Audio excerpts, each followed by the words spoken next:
Hello everyone and welcome back to another tutorial from Finance for Beginners. Today I'm going to show you how you can add or change your payment method onto your Pocket Broker account. So let's get started right away. First of all, open up the Pocket Broker application on your device. And once you are logged in, you will be taken into your home page. From here, if you don't already have a payment method, then tap on the wallet icon at the top right corner. This will then open up the quick account top-up page. Now within the payment method, just tap on the drop-down menu.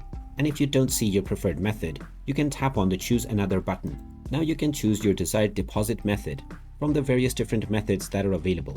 Choose your country from the region drop-down menu, and you will be shown the most popular as well as all of the available methods that you can add as a payment method for your account.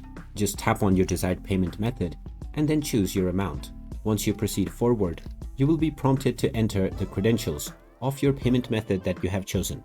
After verifying and entering all of your credentials, this method will now be added as your payment method within your Pocket Broker app.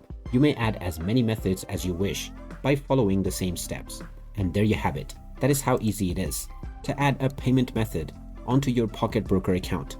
If you find this video helpful, don't forget to hit that like button and subscribe to our channel for more useful tips and tutorials. Thanks for watching, and I will see you again in the next one.